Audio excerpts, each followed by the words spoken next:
আসসালামু আলাইকুম। অবিরাম বাংলার সংবাদে আপনাদের সবাইকে স্বাগত জানাচ্ছি। আমি ফিরোজ তোহা। শুরুতেই বিআরবি কেবলস সংবাদ শিরোনাম। পোস্টাল ব্যালটের মাধ্যমে দ্বাদশ জাতীয় সংসদ নির্বাচনে আজ ভোট দেবেন রাষ্ট্রপতি মোহাম্মদ শাহাবুদ্দিন।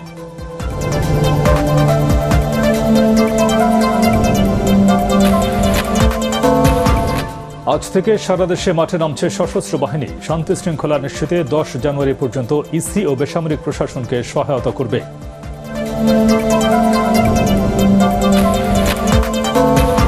শীত আর কুয়াশায় কাঁপছে দেশের উত্তরাঞ্চল। কুড়িগ্রামে তাপমাত্রা কমেছে 2 ডিগ্রি। শৈত্যপ্রবাহের আভাস। পাটুরিয়ায় ফেরি চলাচল ব্যাহত।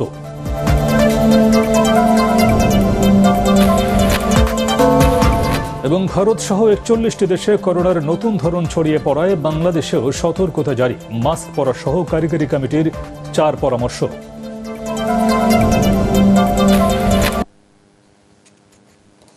শুনছিলেন বিআরবি কেবলস সংবাদ শিরোনাম।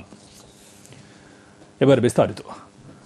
পোস্টাল ব্যালটের মাধ্যমে আজ দ্বাদশ জাতীয় সংসদ নির্বাচনে ভোট দেবেন রাষ্ট্রপতি মোহাম্মদ শাহাবুদ্দিন। সকালে তিনি বঙ্গভবনে ভোট দেবেন। রাষ্ট্রপতি প্রেস উইং এই তথ্য নিশ্চিত করেছে। ভোট কেন্দ্রে গিয়ে ভোট দিতে অসমর্থ এমন 4 ধরনের ভোটাররা পোস্টাল ব্যালটে ভোটাধিকার প্রয়োগ করতে পারবেন। নবম জাতীয় সংসদ নির্বাচন থেকে এই বিধান চালু হয়েছে। নির্বাচন কমিশন থেকে এবারের সংসদ নির্বাচনে পোস্টাল ব্যালটে ভোট দানে উৎসাহিত করতে প্রচারণার উদ্যোগ নেওয়া হয়। রাষ্ট্রপতির ভোট প্রয়োগের মাধ্যমে পোস্টাল ব্যালটের বিষয়টি জনপ্রিয় করতে চায় নির্বাচন কমিশন।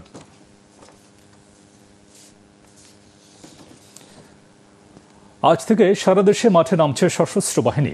ভোট গ্রহণের আগে, পরে ও ভোটের দিন শান্তি শৃঙ্খলা নিশ্চিত করার লক্ষ্যে দেশব্যাপী 10 জানুয়ারি পর্যন্ত নির্বাচন কমিশন ও বেসামরিক প্রশাসনকে সহায়তা করবে তারা।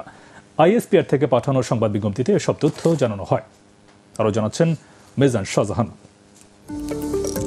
Rainbow Paints. নির্বাচনের আগে ও পরে যে কোনো ধরনের নাশকতা ঠেকাতে ব্যবস্থা নিচ্ছে নির্বাচন কমিশন। এরই অংশ হিসাবে পুলিশ, র্যাব ও বিজিবির পাশাপাশি মাঠে থাকবে সেনা, নৌ, বিমান বাহিনী ও কোস্টগার্ড। সশস্ত্র বাহিনীর সদস্যরা সকল জেলা, উপজেলা, মহানগর এলাকার গুরুত্বপূর্ণ পয়েন্ট সহ সুবিধাজনক স্থানে অবস্থান করবে। আইএসপিআর জানিয়েছে, সংশ্লিষ্ট রিটার্নিং কর্মকর্তার অনুরোধক্রমে ও সমন্বয়ের মাধ্যমে বাহিনীর সদস্যদের এলাকাভিত্তিক মোতায়েন করা হয়েছে। 62টি জেলায় সেনাবাহিনী নিয়োজিত রয়েছে। উপকূলীয় 2টি জেলা ভোলা ও বরগুনা সহ মোট 19টি উপজেলায় নৌবাহিনী দায়িত্ব পালন করবে। মোবাইল স্ট্রাইকিং ফোর্স হিসাবে বাংলাদেশ কোস্টগার্ডের দায়িত্ব দেওয়া হয়েছে নির্বাচন কমিশন থেকে। সেই দায়িত্ব পালন করে যাবে। সমতলে সীমান্তবর্তী 45টি উপজেলায় বিজিবি এককভাবে দায়িত্ব পালন করবে। সীমান্তবর্তী 47টি উপজেলায় সেনাবাহিনী বিজিবির সাথে এবং উপকূলীয় 4টি উপজেলায় কোস্টগার্ডের সাথে সমন্বয়ের মাধ্যমে যৌথভাবে দায়িত্ব পালন করবে। বিমান বাহিনী হেলিকপ্টার যোগে দুর্গম পার্বত্য অঞ্চলের ভোট কেন্দ্রে প্রয়োজনীয় হেলিকপ্টার সহায়তা দেবে। এছাড়াও জরুরি প্রয়োজনে নির্বাচনী সহায়তা দেওয়ার লক্ষ্যে বিমান বাহিনীর প্রয়োজনীয় সংখ্যক হেলিকপ্টার তৈরি রাখা হয়েছে। সশস্ত্র বাহিনী বিভাগে বিভিন্ন মন্ত্রণালয়, বিভাগ ও আইনশৃঙ্খলা বাহিনীর প্রতিনিধিদের সমন্বয়ে যৌথ সমন্বয় সেল গঠন করা হয়েছে। এটি 10 জানুয়ারি পর্যন্ত কার্যকর থাকবে। নির্বাচনের শান্তি শৃঙ্খলা রক্ষায় সশস্ত্র বাহিনী সর্বাত্মক প্রস্তুতি নিয়ে রেখেছে বলেও জানিয়েছে আইএসপিআর। মিজান শাহজাহান, এটিএন বাংলা। ভোটের বাকি আর মাত্র 3 দিন, তাই নির্বাচনের আলোচনা চলছে পথে ঘাটে সবখানে। তবে কে হারবে আর কে জিতবে তা নিয়ে তর্ক বিতর্ক কম ভোটারদের মধ্যে। আরো জানাচ্ছেন আদিন সজীব। Rainbow Paints. বাংলাদেশের জাতীয় নির্বাচন মানেই নানা মত, কথার পিঠে কথা, জমজমাট আড্ডা। কিন্তু এবারে তা হচ্ছে কতটা? কোনো গল্প নাই, আলাপ নাই, না কিছু নাই। আছে কোনো ভোট তো আর কয়টা দিন পরে। ভোট কয়টা দিন পর মানুষই যাবে না কেন্দ্র। কোন মানুষ যাবে? ভোটের আমোজ নাই। ভোটের আগে আমরা আনন্দ ভর্তি অনেক করেছি। এখন এককভাবে নির্বাচন হইতেছে, কে আনন্দ ভর্তি করে, কে কথা কয়। ধানমন্ডির অটোরিকশা চালক স্বপনের নির্বাচন নিয়ে আগ্রহ আছে। তবে 7 জানুয়ারি ভোট দিবেন কিনা তা নিয়ে এখনো ভাবছেন। নাও করতে পারি। কি কারণে? কি করতে দরকার নাই তো, 1-4টা ভোট কে দেব, যাবো না। জীবিকার তাগিদে মধ্যরাতেও ছুটে চলা মানুষের সংখ্যা একেবারেই কম নয় রাজধানীতে। তাদের কেউ বলছেন এবারে শক্ত বিরোধী দল না থাকায় লড়াই জমছে না। আবার কারো মতে জাতীয় পার্টির অবস্থাও ভালো না। সুষ্ঠু নির্বাচনে যে যাই জিতুক আমার জন্য তাই ভালো। ভোটটা দিব। মার্কা কি কি আছে এবার? এবারটা বোর্ডে দেহি নৌকা মার্কা। যারা আমলিক করবে অবশ্যই তারাই কেন্দ্রেতে যাবে, তারাই ভোট দিবে। এই বাস্তবতায় ভোটের দিন কেন্দ্রে ভোটার উপস্থিতি কেমন হবে সেটাই দেখার বিষয়। আদ্দিন সজীব, এটিএন বাংলা, ঢাকা। এখন দেখবেন সালাম স্টিল ভোটের গাড়ি।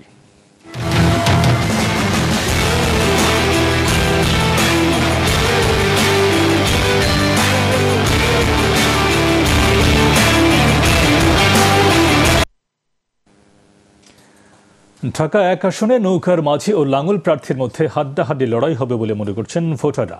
আবারও নির্বাচিত হয়ে সাধারণ মানুষের জন্য কাজ করতে চান আওয়ামী লীগ প্রার্থী সালমান এফ রহমান। শেষ পর্যন্ত সবকিছু ঠিক থাকলে নিজের জয় সুনিশ্চিত বলে জানিয়েছেন এই আসনের সাবেক সংসদ সদস্য ও জাতীয় পার্টির প্রার্থী সালমা ইসলাম। খায়রুল ইসলামের রিপোর্ট। নবাবগঞ্জ ও দোহার উপজেলা নিয়ে গঠিত ঢাকা 1 আসন। এখানে ভোটার সংখ্যা প্রায় 5,14,000। নির্বাচনকে কেন্দ্র করে উৎসবমুখর পরিবেশ তৈরি হয়েছে নির্বাচনী এ আসনে। প্রার্থীরাও জমজমাট প্রচারণা চালাচ্ছেন। ভোটাররা বলছেন উন্নয়নের ধারা যে অব্যাহত রাখবে তাকেই তারা নির্বাচিত করবেন।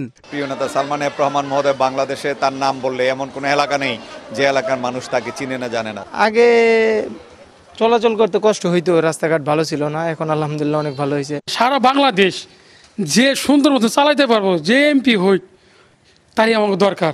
যেমন এলাকা আমাকে সালমান রহমান, সেও তো এলাকার এমপি আসছিল 5 বছর, সেও তো ভালো কাজ করছে। যদি দাবার দ্বারা উঠে দেয় তাহলে সালমান ইসলাম পাশ করবে। নৌকার প্রার্থী সালমান এফ রহমান জানান আবারও তিনি নির্বাচিত হলে বেকার যুবকদের ফ্রিল্যান্সার হিসেবে গড়ে তুলবেন। পাশাপাশি ভোটারদের উন্নয়নের নানা প্রতিশ্রুতি দেন জাতীয় পার্টির প্রার্থী সালমা ইসলাম। দোহার নবাবগঞ্জকে দুটো উপজেলাকে আমি একদম বাংলাদেশের একটা মডেল উপজেলায় পরিণত করব। আমরা আশা করছি যে নির্বাচনের আগ মুহূর্ত পর্যন্ত যাতে আমরা এই পরিবেশটা যাতে শান্তিপূর্ণ, একটা ভালো সুষ্ঠু অবাধ নিরপেক্ষ একটা নির্বাচন হোক, যেই ওয়াদা করেছেন আমাদের প্রধানমন্ত্রী জননেত্রী শেখ হাসিনা। আওয়ামী লীগ জাতীয় পার্টি ছাড়াও এ আসন থেকে বিভিন্ন দলের আরও 5 জন প্রার্থী প্রতিদ্বন্দ্বিতা করবেন। তবে নির্বাচনী প্রচারণায় দেখা যায়নি তাদের কাউকে। কোনো প্রার্থী যেন আচরণবিধি লঙ্ঘন না করে সে বিষয়ে মাঠে তৎপর রয়েছে আইন প্রয়োগকারী সংস্থার সদস্যরা। খায়রুল ইসলাম, এটিএন বাংলা, ঢাকা। ঢাকা জেলার 20টি নির্বাচনী আসনের মধ্যে সবচেয়ে কম ভোট সংসদীয় আসন 4-এ। যাত্রাবাড়ী ও শ্যামপুর নিয়ে গঠিত এই আসনে প্রার্থী রয়েছেন 9 জন। তবে মূল লড়াই হবে আওয়ামী লীগ ও জাতীয় পার্টির মধ্যে। স্থানীয়রা বলছেন ভোটের লড়াইয়ে শ্রমজীবী ও আঞ্চলিকতা বিশেষ গুরুত্ব পেতে পারে। শরফুল আলমের রিপোর্ট। নির্বাচনী পোস্টার ব্যানারে ছেয়ে গেছে 52 বাজার 53 গলির পুরান ঢাকা। অলিগুলি ছাড়িয়ে মূল সড়কে প্রচার প্রচারণার ছোঁয়া সব জায়গায়। ঢাকা দক্ষিণ সিটি কর্পোরেশনের 7টি ওয়ার্ড নিয়ে ঢাকা 4 সংসদীয় আসন। 2018 সালে 2,55,000 ভোটার ছিল এই আসনটিতে। এখন ভোটারদের সংখ্যাও বেড়েছে। এলাকার উন্নয়ন ও বিপদে যাকে কাছে পাবেন এমন প্রার্থীকে বেছে নিতে চান ভোটাররা। 4 নম্বরে কোনো মারামারি, কোনো জগাজগি, কোনো কিছু নাই। খুবই সুন্দর পরিবেশ। পরিস্থিতি তো ভালোই চলতেছে, প্রচারণা সবকিছু তো ভালো, মোটামুটি আগের থেকে মনে হইতেছে ভালো। নানা সমীকরণে নির্ধারিত হবে ঢাকা 4-এর জয় পরাজয়। এই আসনে আওয়ামী লীগের সাথে জাতীয় পার্টির কোনো সমঝোতা না হওয়ায় ভোটের সমীকরণ জটিল হচ্ছে। আওয়ামী লীগের সানজিদা খানম ও জাতীয় পার্টির কো চেয়ারম্যান সৈয়দ আবু হোসেন বাবলা শেষ মুহূর্তের প্রচার প্রচারণায় ব্যস্ত। আমি তাদের জন্য কাজ করেছি, সুতরাং আমি শতভাগ আশাবাদী। ইনশাল্লাহ মানুষ অপেক্ষা করছে, 10 বছর পর ব্যালটে নৌকা থাকবে। সাধারণ মানুষ স্বতঃস্ফূর্ত যে কেন্দ্রে যে ভোট দিবে, এই এলাকার ভোটটা যাতে সুন্দরভাবে হয়, সকলের সহযোগিতা চাই। আমরা 450 কোটি টাকার সিটি কর্পোরেশনের মাধ্যমে কাজ করেছি। এইগুলো আপনাদের জনগণের ট্যাক্সের টাকা এই কাজ করেছি, আমার বাবার টাকা দিয়ে করি নাই। আমি আল্লাহর গোলাম, জনগণের সেবক হিসেবে এই কামলাগিরি করেছি। আওয়ামী লীগের মনোনয়ন না পাওয়া স্বতন্ত্র থেকে আওলাদ হোসেনও আছেন ভোটের লড়াইয়ে। শরফুল আলম, এটিএন বাংলা, ঢাকা। জামালপুর 5 আসনে 7 জন প্রার্থী থাকলেও মূল লড়াই হবে আওয়ামী লীগের স্বতন্ত্র ও নৌকার মধ্যে। লাঙ্গল ভোটের মাঠে থাকলেও অন্য 4 প্রার্থীর প্রচারণা তেমন নেই। জামালপুর প্রতিনিধি লুৎফুর রহমানকে সাথে নিয়ে আরও জানাচ্ছেন হুমায়ুন চিশতি। সদর উপজেলা নিয়ে গঠিত জামালপুর 5 আসনে একজন স্বতন্ত্র সহ মোট প্রার্থী 7 জন। আওয়ামী লীগের মনোনীত এবং একই দলের স্বতন্ত্র প্রার্থীর মধ্যেই হাড্ডাহাড্ডি লড়াই হবে বলে মনে করছেন ভোটাররা। Jatiya party JP, Bangladesh Congress, NPP ও সুপ্রিম পার্টি প্রার্থী দিলেও প্রচারণা নেই বললেই চলে।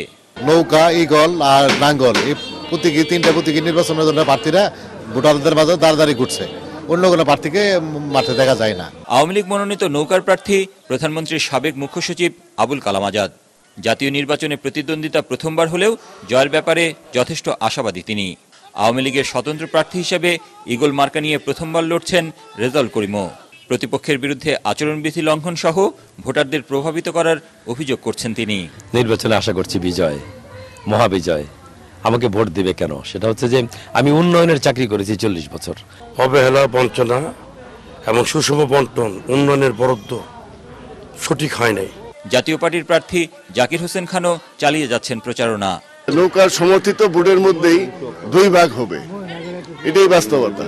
এ আসনে মোট ভোটার প্রায় 5,42,500। পুরুষের চেয়ে এখানে নারী ভোটারের সংখ্যা প্রায় 13,500 বেশি।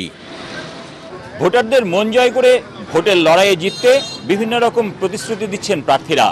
তবে শেষ পর্যন্ত জাতীয় সংসদে তাদের পক্ষে কথা বলতে জামালপুর সদর আসনের ভোটাররা কাকে নির্বাচিত করবেন সেজন্য অপেক্ষা করতে হবে 7ই জানুয়ারির ভোট গ্রহণের ফলাফল প্রকাশ পর্যন্ত। হুমায়ুন চিস্তি, এটিএন বাংলা, জামালপুর।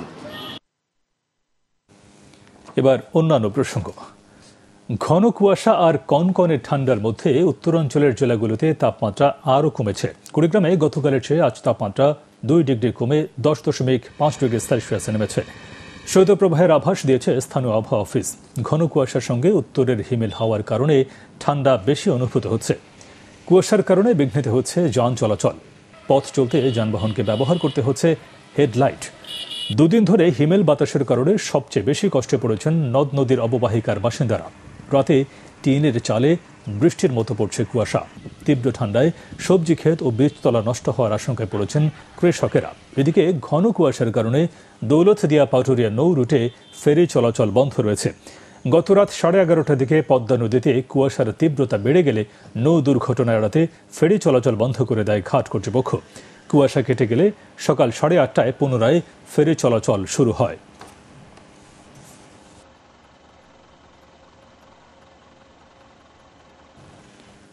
ভারত সহ বিশ্বের 41টি দেশে করোনা ভাইরাসের নতুন উপধরন JN1 ছড়িয়ে পড়ায় বাংলাদেশেও সতর্কতা জারি করা হয়েছে। নতুন ধরনের সংক্রমণ মোকাবেলায় আবারও হাসপাতাল, ক্লিনিক সহ সকল স্থানে মাস্ক ব্যবহার সহ 4 দফা পরামর্শ দিয়েছে কোভিড-19 সংক্রান্ত জাতীয় কারিগরি পরামর্শ কমিটি। গত রাতে কমিটির সভাপতি অধ্যাপক ডক্টর মোহাম্মদ শহীদুল্লাহ স্বাক্ষরিত সংবাদ বিজ্ঞপ্তিতে এই তথ্য জানানো হয়। এতে বলা হয়েছে, কারিগরি পরামর্শ কমিটির 65তম সভার পরামর্শে 4টি সিদ্ধান্ত নেওয়া হয়েছে। এর মধ্যে হাসপাতাল, চিকিৎসা কেন্দ্র এবং যাদের রোগ প্রতিরোধ ক্ষমতা কম তাদের সতর্কতা হিসেবে মাস্ক ব্যবহার, সন্দেহ হলে করোনা পরীক্ষা ও উচ্চ ঝুঁকিপূর্ণ ব্যক্তিদের 4র্থ ডোজ ভ্যাকসিন নেওয়ার পরামর্শ দেওয়া হয়। এদিকে বিশ্ব স্বাস্থ্য সংস্থা জানিয়েছে, করোনার নতুন ধরনটি অতি দ্রুত ছড়াচ্ছে।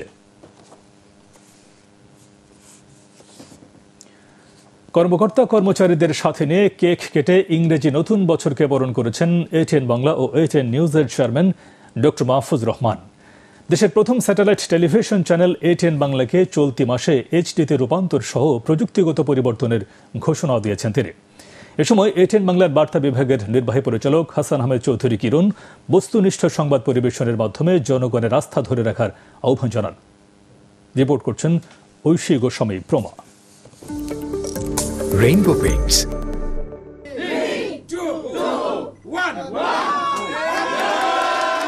রাজধানীর কারণ বাজারের প্রধান কার্যালয়ে প্রতিষ্ঠানের কর্মকর্তা কর্মচারীদের সাথে কেক কেটে নতুন বছর উদযাপন করেছেন এটিএন বাংলা ও এটিএন নিউজের চেয়ারম্যান ডক্টর মাহফুজুর রহমান।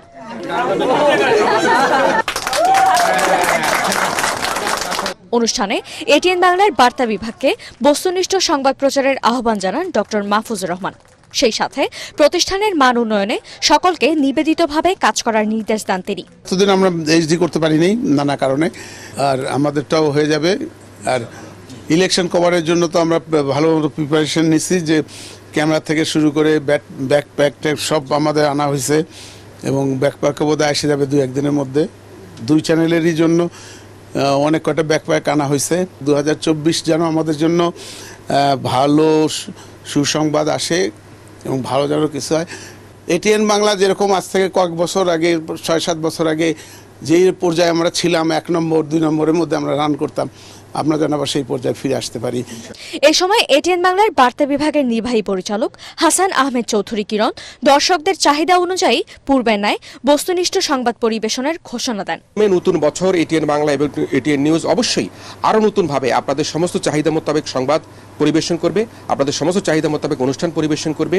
আমাদের সবচেয়ে গুরুত্বপূর্ণ যে বিষয়টি, সেই বিষয়টি হচ্ছে আমরা আমাদের যে দর্শক, আমাদের যে সাধারণ জনগণ, আমাদের যে বিভিন্ন শ্রেণী পেশার মানুষ, তাদেরকে আমরা গুরুত্ব দিয়ে থাকি। সে কারণের জন্য এটিএন বাংলা এটিএন নিউজ এগিয়ে যাবে এবং এই শুভ নববর্ষে আমি আশা করব যে আমাদের সমস্ত সহকর্মীরা মিলে আমরা আমাদের যে বস্তুনিষ্ঠ সংবাদ পরিবেশন সহ জনগণের আস্থার সংবাদ পরিবেশন সেটি আমরা করতে পারব। এ সময় এটিএন বাংলার অনুষ্ঠান বিভাগের সিনিয়র উপদেষ্টা নওয়াজ আলী খান, অনুষ্ঠান ও সম্প্রচার উপদেষ্টা তাশিক আহমেদ, মার্কেটিং, অর্থ ও হিসাব বিভাগ সহ বিভিন্ন পর্যায়ের কর্মকর্তা কর্মচারীরা উপস্থিত ছিলেন।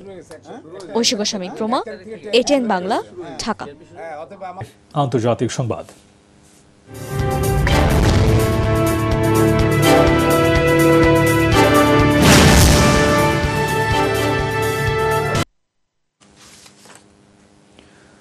লেবাননের রাজধানী বৈরুতে ইসরায়েলের ড্রোন হামলায় হামাসের উপপ্রধান সালেহ আল অরৌরি নিহত হয়েছেন।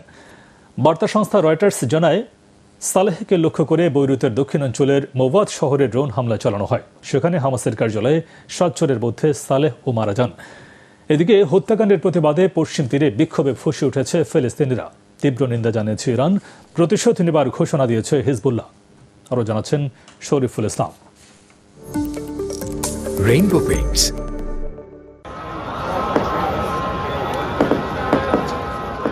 দখলদার ইসরায়েলি বাহিনী গত 7 অক্টোবর গাজায় হামলা শুরুর পর থেকে ফিলিস্তিনি স্বাধীনতাকামী সংগঠন হামাসের মুখপাত্র হিসেবে কাজ করছিলেন সালেহ আল অরৌরি। 15 বছর ইসরায়েলে কারাভোগ শেষে দীর্ঘদিন লেবাননেই বসবাস করছিলেন হামাসের এই শীর্ষ নেতা।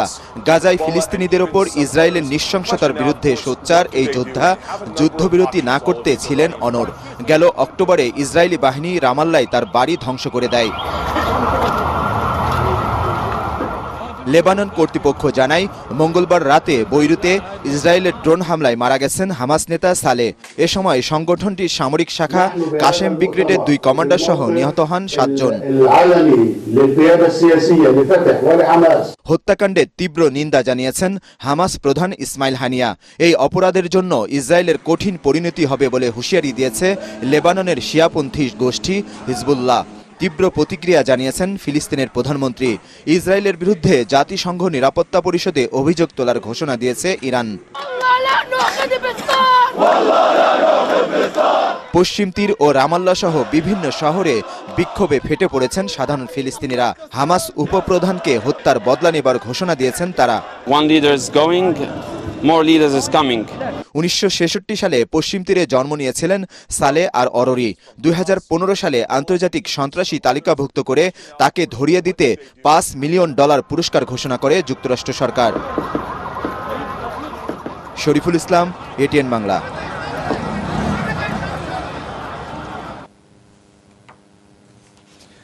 জাপানে ভূমিকম্পে প্রাণহানির সংখ্যা বেড়ে দাঁড়িয়েছে 55 জনে। মৃতের সংখ্যা আরও বাড়তে পারে বলে আশঙ্কা করছে দেশটির সরকার। গত সোমবার জাপানে 7.6 মাত্রার শক্তিশালী এই ভূমিকম্পের আঘাতে বিধ্বস্ত হয় কয়েক হাজার ঘরবাড়ি। ধ্বংসস্তূপের নিচ থেকে জীবিত ও মৃতদের খোঁজ করছেন উদ্ধারকারীরা। ভূমিকম্পে হনশু দ্বীপের নোটো প্রদেশ সবচেয়ে বেশি ক্ষয়ক্ষতির শিকার হয়েছে বলে জানিয়েছে বার্তা সংস্থা এএফপি। সেখানে শত শত ঘরবাড়ি মাটিতে মিশে গেছে।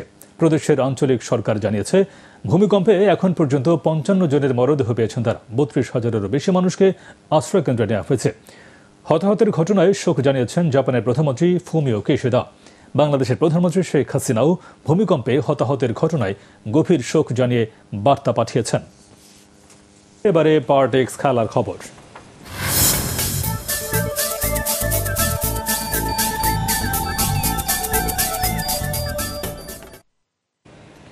স্প্যানিশ লা লিগায় রাতে মায়োরকার বিপক্ষে মাঠে নামছে রিয়াল মাদ্রিদ। 45 পয়েন্ট নিয়ে টেবিলের শীর্ষে আছে কার্লো আনচেলত্তির দল। যদিও সমান পয়েন্ট নিয়ে 2-এ থাকা জিরোনা তাদের ঘাড়ে নিঃশ্বাস ফেলছে। তাই পূর্ণ 3 পয়েন্ট নিশ্চিত করার মিশন লা ব্লাঙ্কুদের। এই মৌসুমে দুর্দান্ত ফর্মে আছে রিয়াল মাদ্রিদ। 18 ম্যাচের মাত্র 1টিতে হেরেছে তারা। অন্যদিকে 6টিতে হেরে টেবিলের 14তে মায়োরকা। রাত 12:15টায় মুখোমুখি হবে দুদল। কেপটাউনে সিরিজের শেষ টেস্টে দুপুরে দক্ষিণ আফ্রিকার মুখোমুখি হচ্ছে ভারত। প্রথম টেস্ট হারায় 2 ম্যাচ সিরিজে পিছিয়ে আছে বিরাট কোহলিরা। ইঞ্জুরি কাটিয়ে দলে ফিরেছেন রবীন্দ্র জাদেজা। অন্যদিকে শার্দুল ঠাকুরের পরিবর্তে সুযোগ পাচ্ছেন অলরাউন্ডার মুকেশ কুমার। আর দক্ষিণ আফ্রিকার হয়ে ক্যারিয়ারের শেষ টেস্ট খেলতে নামছেন ডিন এলগার। নিয়মিত অধিনায়ক বাবুমান না থাকায় দলের দায়িত্ব তার কাঁধেই। সতীর্থরা এলগারকে জয় দিয়ে বিদায়টা জানাতে চায়। বেলা 2টায় শুরু হবে ম্যাচটি।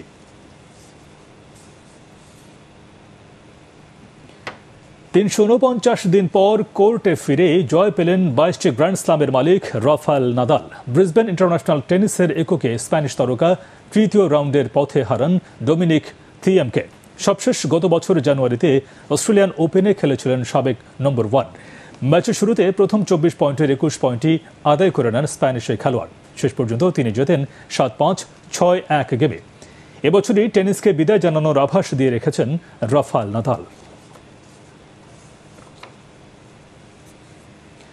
শেষ করার আগে বিআরবি কেবলস সংবাদ শিরোনাম আরেকবার। পোস্টাল ব্যালটের মাধ্যমে দ্বাদশ জাতীয় সংসদ নির্বাচনে আজ ভোট দেবেন রাষ্ট্রপতি মোহাম্মদ শাহাবুদ্দিন।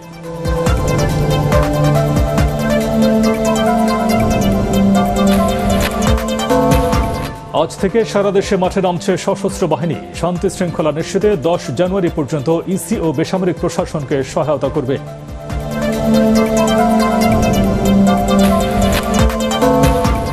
শীত আর কুয়াশায় কাঁপছে দেশের উত্তরাঞ্চল। কুড়িগ্রামে তাপমাত্রা কমেছে 2 ডিগ্রি। শৈত্যপ্রবাহের আভাস। পাটুরিয়ায় ফেরি চলাচল ব্যাহত।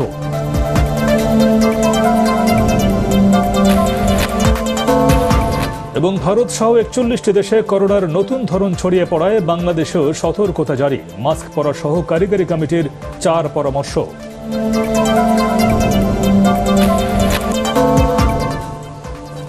পরবর্তী সংবাদ দেখার আমন্ত্রণ জানিয়ে এখনকার মতো শেষ করছি ATN বাংলার সংবাদ। ইউটিউবে দেখতে ব্রাউজ করুন youtube/ATN বাংলা নিউজ। ধন্যবাদ সবাইকে।